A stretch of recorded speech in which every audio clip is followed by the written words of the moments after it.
Hello, everybody. Good morning, good afternoon, wherever you are. This is Stacy Kruzik from the Developer Relations team. I hope you're enjoying my very serene background here. I wish I were on a beach, but here we are at our webinar. Darren Campbell is also here as well, and he will be presenting today. Many of you have been coming to DevTalks for quite a while, so we appreciate you returning once again and thought it would be nice if you could place names with faces. Knowing that today, let me give you a few ground rules that we'll have as we move forward. If there are any questions that come up that you think of during the webinar, we encourage you to go ahead and post those in our questions chat box. And Darren can respond to those at the end of the webinar. If there's any issues or technical issues, again, please feel free to post right in the questions box. I'll be monitoring that the entire time. I just wanted to invite everybody to join our developer community. If you are not already part of this community, we encourage you to join. It's free to join. And you can go to developer.zebra.com where you will find an enormous amount of information. You'll find this particular webinar. It will be recorded and posted with Darren's notes on the blog space for the events. For this particular webinar. We'll also record this, and we have a YouTube playlist where we have all of our former Dev Talks and our Dev Bites, which are just our snippets of information. So we encourage you to go to that channel as well. There'll be a direct link from the video on the blog. And with that, I'm going to turn it over to Darren, who is going to take us through Android 10 today. Are you there? Let's get you. Okay, Darren, we can hear you now. Thank you. Thank you. Yeah, you'd muted me, Stacey, but I'm talking now. Thank you very much, everyone, for joining. We're going to go through what's new for Zebra developers in Android 10. So without further ado, this topic is relevant because we've recently announced, I think this was a couple of weeks ago, our new iterations of some of our existing devices. So like they are new devices into themselves, though, the TC21, 26, the MC 3300X and the TC52 and 57X line of devices. These will be shipping direct from the factory with Android 10 pre-installed. As well as these, we also have upgrades to our existing devices. So this was a couple of screenshots which I downloaded from our support portal yesterday, and in fact moments ago for the 72, because it's literally just been posted within the last couple of days. But yeah, you can now download for I think all, maybe not quite all, but pretty much all of our devices that are running the 660 processor. You can now upgrade those to Android 10 as long as you have the appropriate support licenses, warranties, whatever you need to download these restricted downloads. So they're from the download portal. It's on Google. I couldn't go with this presentation without just sharing a couple of pictures, though. I did undertake some of my own testing with a little pup, which is actually down by my feet right now. But this is our new TC52X device. I did take the battery out, so it's all safe for her to be playing with it. But yeah, let's just give me a few minutes peace, and I can confirm that the device did in fact survive the puppy testing, and I've had all sorts of clever names for that coming in on LinkedIn. So thank you very much if you saw that previously. But back on topic. So this is not the first time I've talked about what's new for Zebra developers in Android X. I've been doing this since Marshmallow, I think, actually, a fair few years now. And there's always these trends which happen over time, and I've been expanding the slide slowly over the years, and you always see changes to how an application behaves when it's running in the background. There's always some new feature that's added to do with notifications, which Google have added. And there's always like one or two big things that need discussion. So Android 10, the logo is not quite as exciting as we saw in previous years. Obviously, you can't have a fun little Android bot dancing around with a confectionery item now, but you know, there's the head for you. So we're going to go over scope storage, device identifiers, and some of the new permissions for running applications in the background. But before we get into the hey, you need to be aware of those kind of things, I always like to start off with, this is the list of what Google see as the main highlighted features in Android 10. And like most of those are not especially relevant to enterprises or to our devices, like foldables. honestly, I'm not high enough in the company to really know, but I'm pretty sure we're not going to be releasing any foldables anytime soon, given that we're like ruggedized devices. 5G, none of our current portfolio of devices have 5G in them.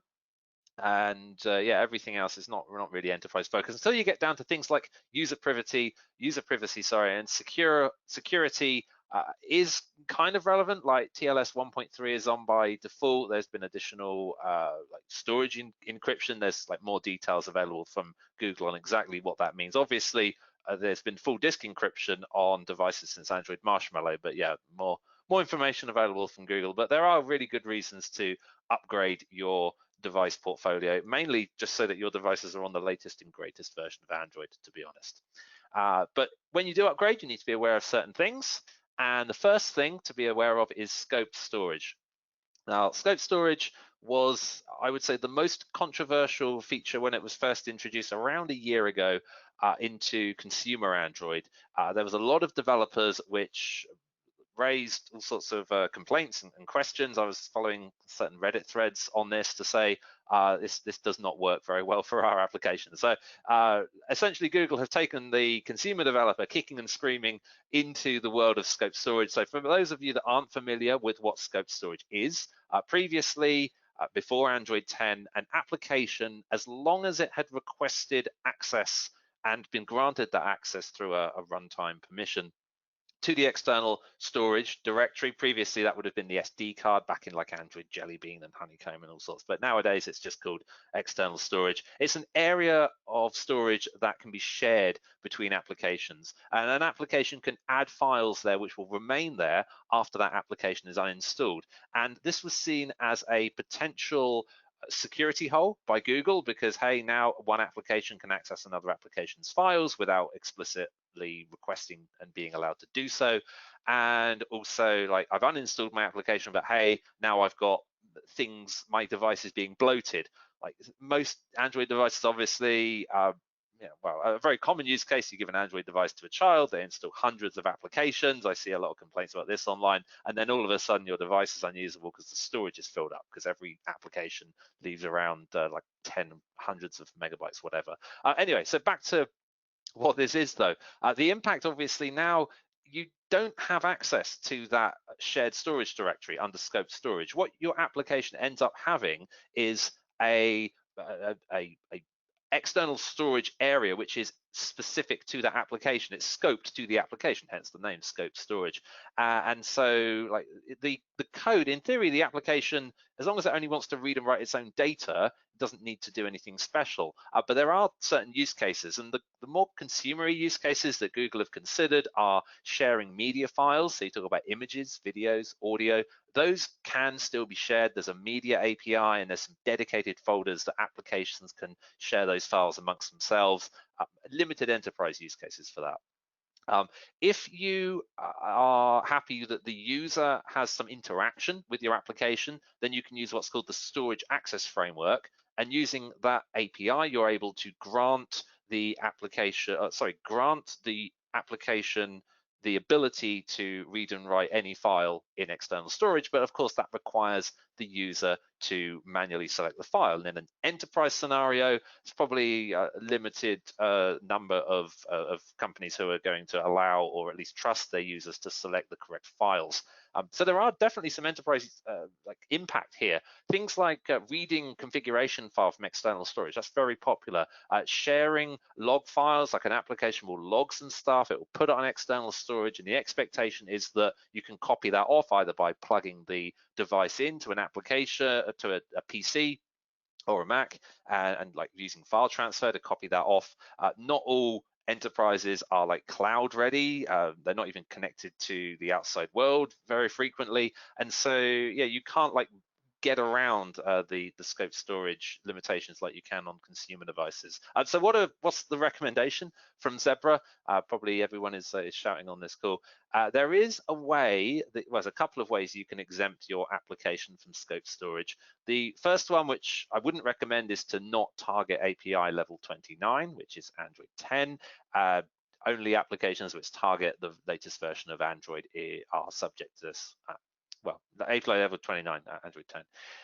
But there is a flag that you can set in your Android manifest, and it's only going to be applicable for Android 10. And when you set this flag, so it does require a very minor application change, but you will find that the way that external storage works in your app on Android 10 will be the same as it was previously because you've specified this flag. Now this flag will only work in Android 10, it won't work in Android 11. What you're doing is kicking the can down the road essentially, but what we're seeing is most of our ISVs, our partners who I've spoken to, the customers who I've been working with on this, that's what they're all doing.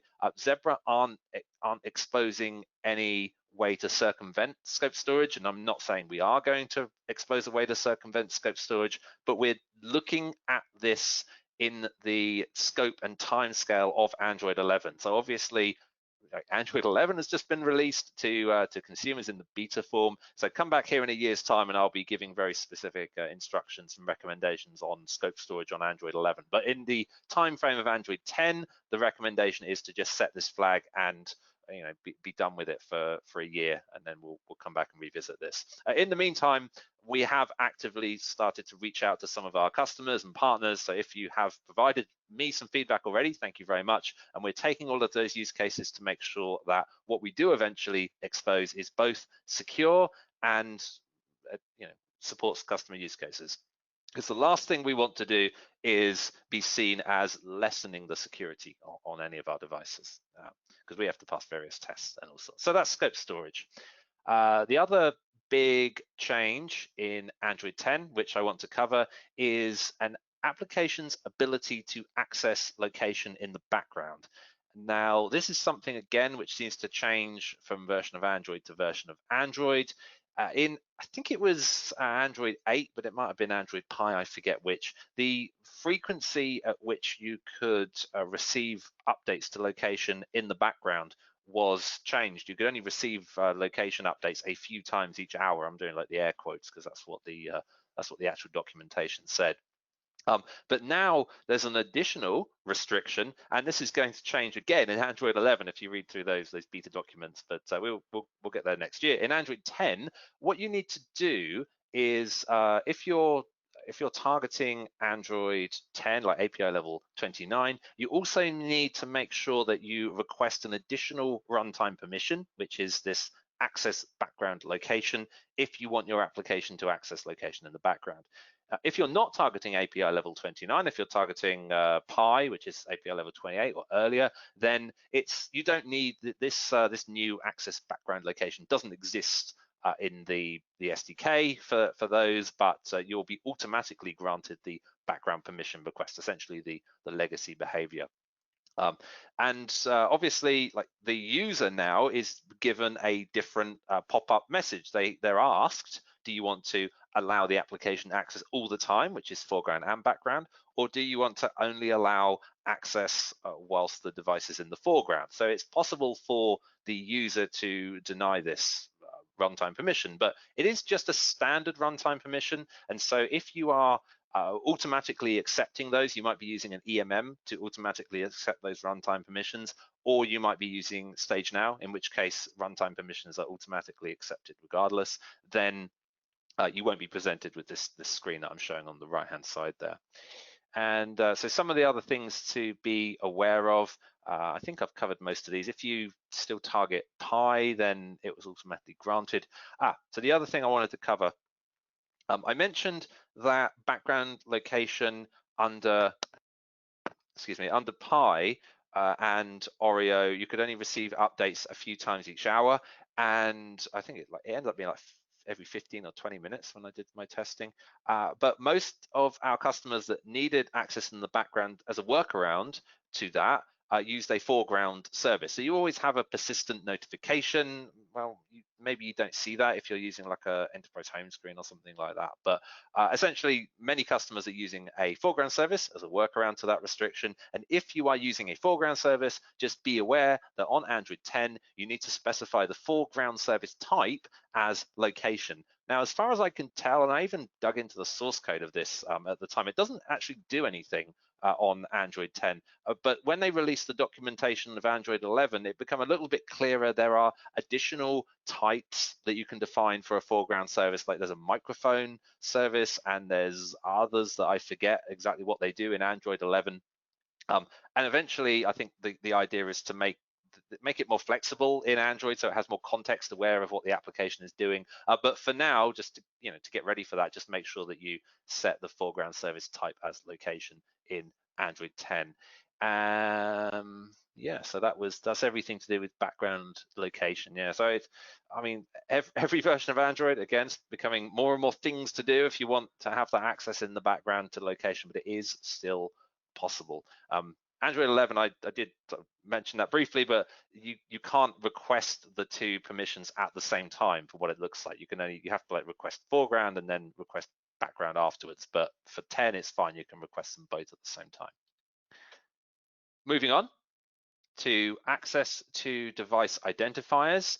Again, it's another area where Google have been slowly chipping away at what an application can do with each new version of Android. So in Android 9, in Pie, in order to access things like the serial number and the IMEI and everything I've listed there, you needed to request a new runtime permission, which is the read phone state. So I was on this call last year and I was saying that's not a big deal because all these permissions are automatically granted with Stage Now or EMM. So you're good in Pie. In Android 10, there's a new permission that you need to request, which is the read privileged phone state, but you need to be like that's a protected permission, I think it is, and so it's only assigned to system apps. So there was some really interesting Stack Overflow posts where some of the answers were saying, oh, okay, well, you need to root your device and then do this, that, and the other, and you think that's not really a very good solution.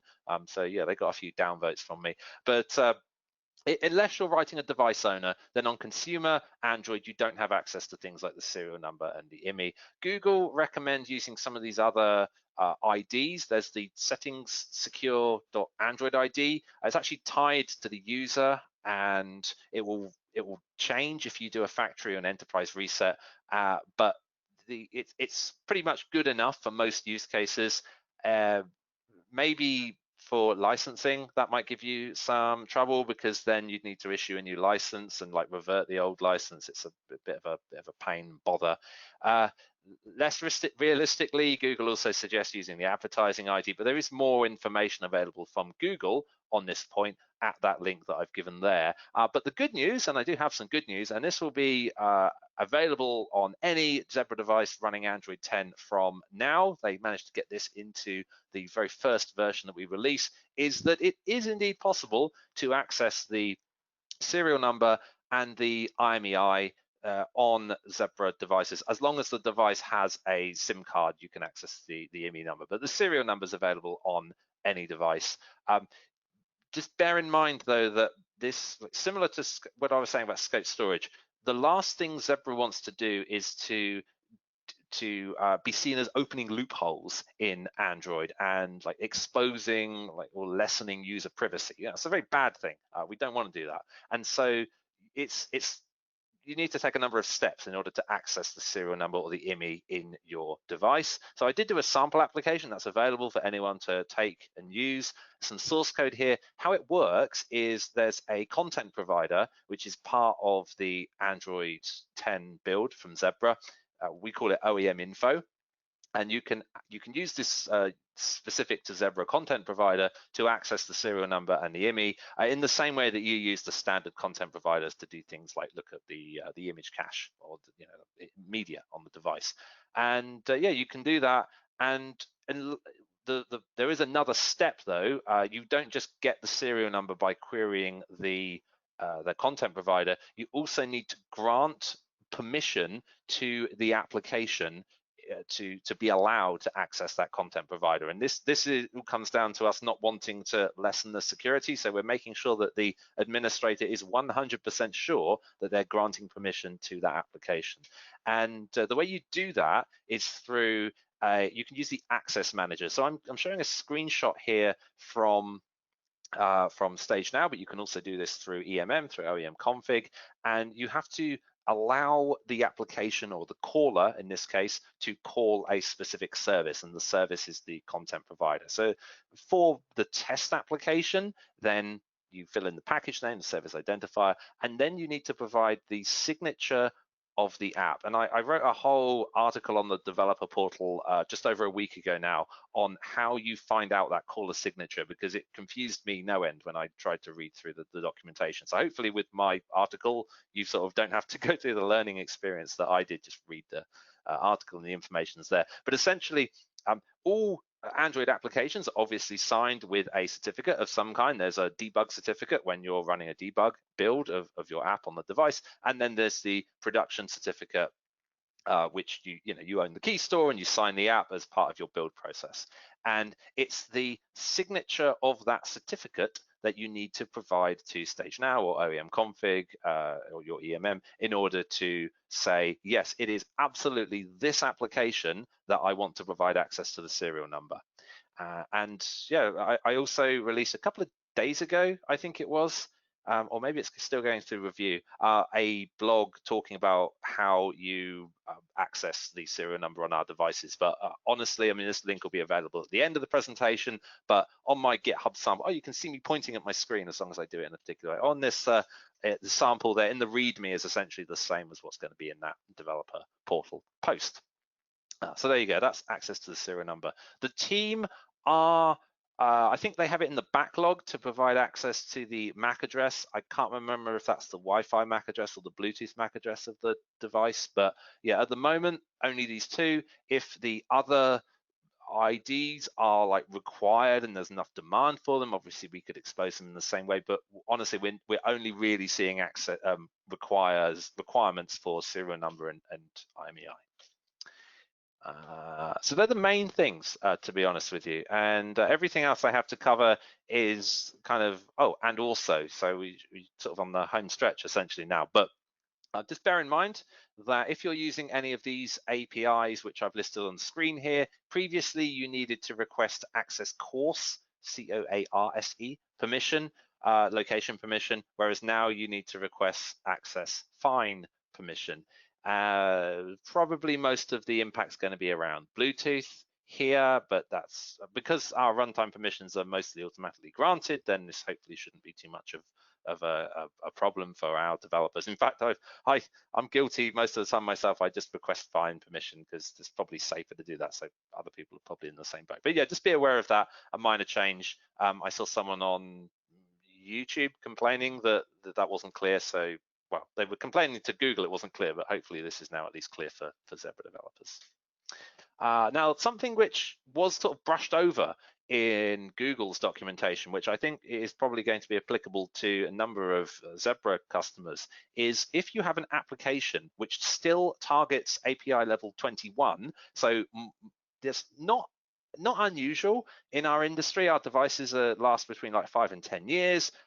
Things like the TC70 and the TC75 are still going strong out there in the industry. The guy that comes and like delivers packages to me was probably using one of those devices, and they only went up to Lollipop because it's a few years. They're still getting security updates, but they're not getting the new versions of Android. So it's very possible that the applications running on those are still targeting Lollipop, and then when these customers upgrade their devices eventually, they might be opting for the new TC72X. Yes, yep, that's the one, which runs Android 10 out of the box, and sorry, is upgradable to Android 10. Anyway, whatever, I get confused with the numbers. Essentially, you might be upgrading to Android 10 from Lollipop, more likely in enterprise. Be aware there are two screens which the user will be presented with when they first launch the application. Now, the screen on the left is confirming that the runtime permissions that the application is requesting, that the user is still happy for those to be used. Remember, this application was written before runtime permissions were introduced, which came in Marshmallow. That's the whole point of why this is being done for applications targeting Lollipop. So when you launch this app on an application running Android 10, the user will be asked, do you still want to use these permissions? The application will just assume that those permissions have been granted. So make sure that you click continue without denying any of those permissions. I did some experiments actually on our devices, and it still looked as though even if runtime permissions were automatically granted, you still saw this screen come up. So just bear that in mind. An additional what's it called, provisioning step may be required if you're going from Lollipop to Android 10. Another screen will be presented. After you click that continue button, then you'll see another screen that comes up. It says, Early SDK is the name of the app which I was using to test this with, but you'll just be told that this app was built for an earlier version of Android. You have to click OK. So you've introduced two manual steps into the provisioning process when you upgrade. It's obviously not ideal. What we would recommend is, just in general, you don't want to be deploying applications to Android 10 devices which are still targeting SDK level 21. Ideally you want to update your target SDK level to something more recent, and then making any other changes which will be required, for example, scope storage or whatever else we've discussed over the past few years on these calls. There's no current way to circumvent other than updating the API level. The main reason, though, that you want to update the API level is, and you see why I've put the slides in this order, every year since 2018, there's been conditions on the Play Store where your application needs to have a recent target API level in order to be added to the Play Store. And when we first started doing Android devices, this was no big deal because who used the Play Store in enterprise? But now, obviously, we have the managed Play Store. If you're using an EMM in device owner mode, then you're mandated to use the managed Play Store. You distribute your applications through the Play Store. It might not be the public Play Store. It might be a private distribution. But regardless, you're still subject to these Play Store rules.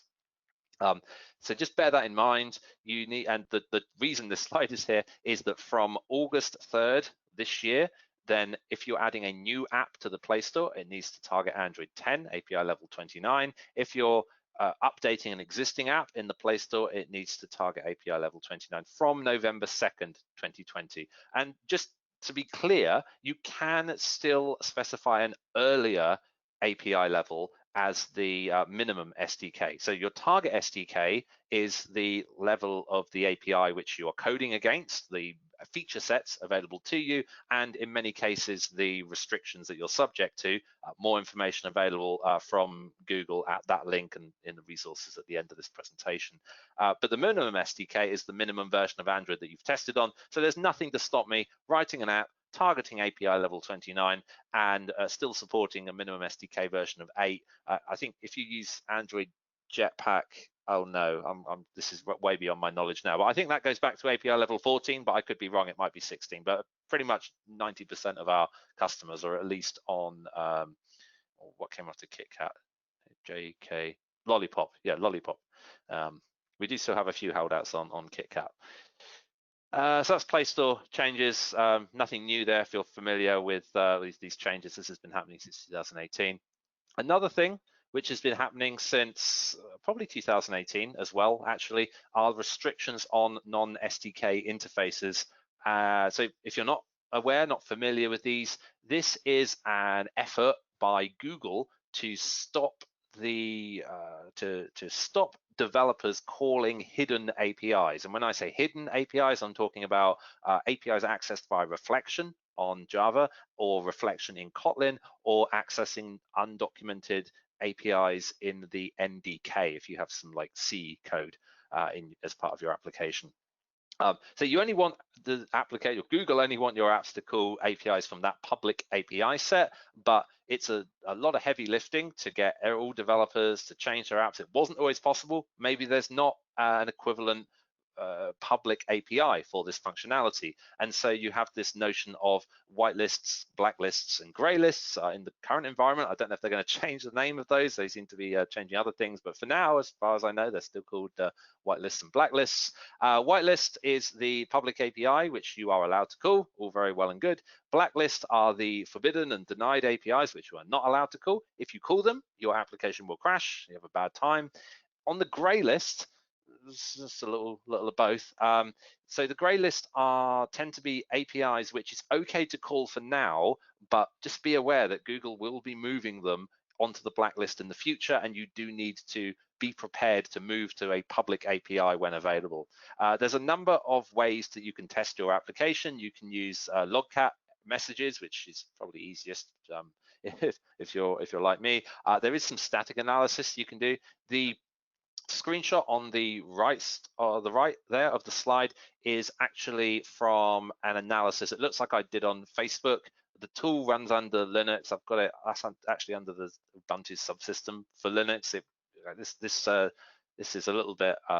I did this a little while ago actually for my Android Pie slides, but essentially the output will be very similar even if you run the tool today, and it just tells you, like, for example, here in Facebook, they have one API on the blacklist. Presumably there's no code path that actually calls that though.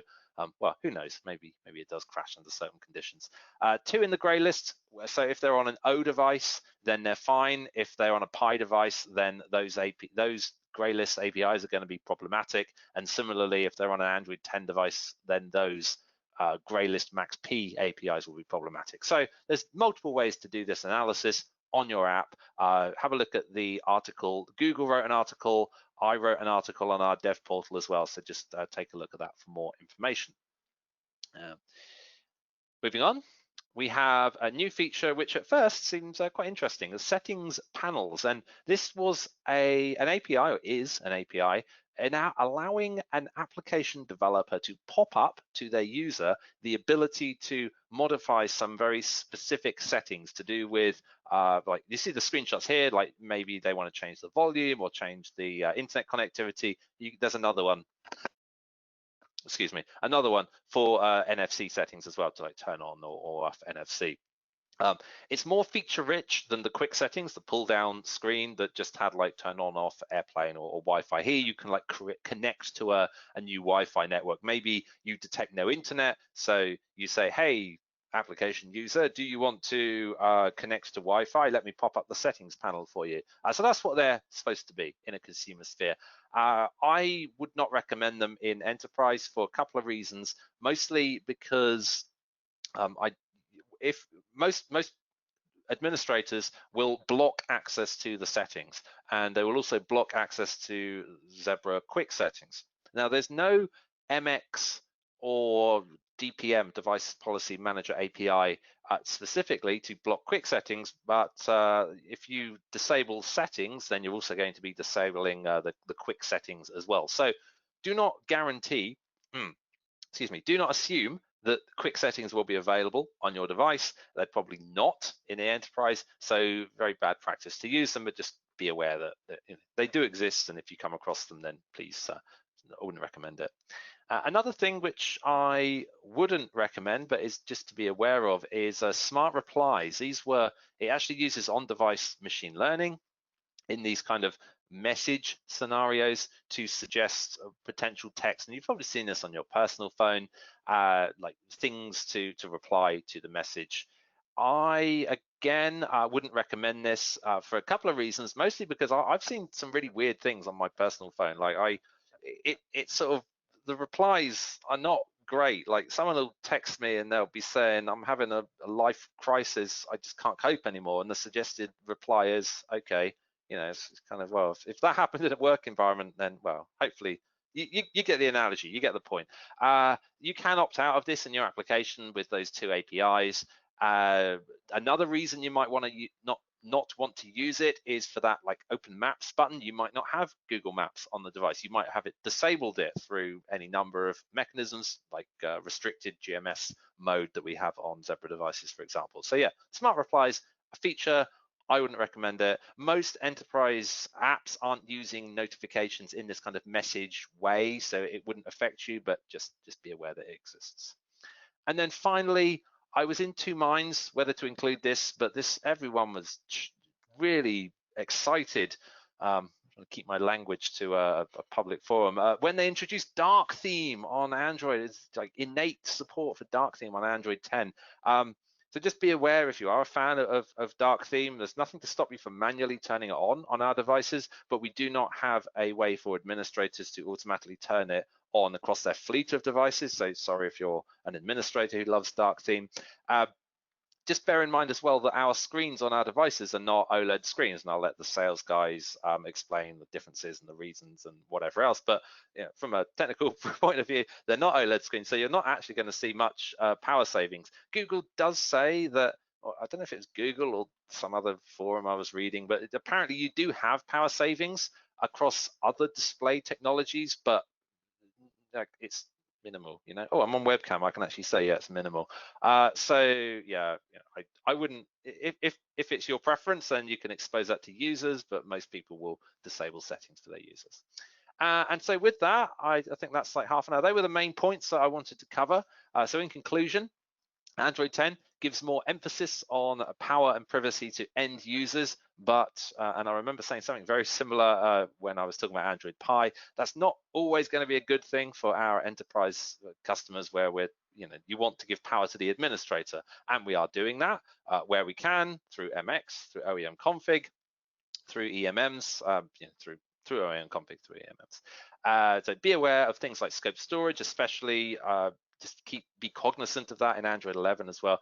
Background location, device identifiers, and upgrade your target API level like most developers are doing for each new iteration of Android regardless. I do have some resources here. There is a new page on TechDocs that talks about migration. At the very top of the link there, you go to techdocs.zebra.com, click on best practices, and then it's Android migration. That goes through all of my previous portal posts where I talked about new new versions of Android, things to be aware of. These changes are cumulative, so if you're going from Lollipop to 10, then have a nice time. There's all these, please read the Marshmallow, Nougat, Oreo, Pie, and now Android 10 changes, things you need to be aware of in your platform. Maybe work backwards, because sometimes like things change in 10 compared to how they were in Pie. So the DevTalk I did on Pie last year. Everything I've said in this talk is available at the developer portal post for Android 10. There's my sample application for the serial number, Google documentation, and some other bits and pieces that I thought would be useful. So with that, I will hand back to Stacey. If we can do the Q&A, please, Stacey, and I'll flip back to the resources. Yep, I'm back here. I think we only have one question so far. So if anybody else has anything, please post that in the question and answer box. So Greg asks, is the serial number still available in the settings? I could not find it in the setting on the TC52. Oh, I don't see why they would have removed it. Let me have a look. It would be under hardware identifiers, wouldn't it? Maybe about phone, Android 10 build. I don't see why it wouldn't be, but let me just search for serial number. Yeah, it's under settings. Oh, that's not very helpful, is it? It's under settings, about phone, model, and hardware, and serial number right there. Oh, apologies, my webcam is not the best. You couldn't get webcams in lockdown, so I refused to pay the extortionate prices that people are charging online for decent webcams. So you've got my webcam from 5-6 years ago, I'm afraid. But yeah, it is available in the settings. This is a 52X, by the way. Yeah, 52X, right. Oh, here we go. So reflection is not supported on Android 10, Amy asks.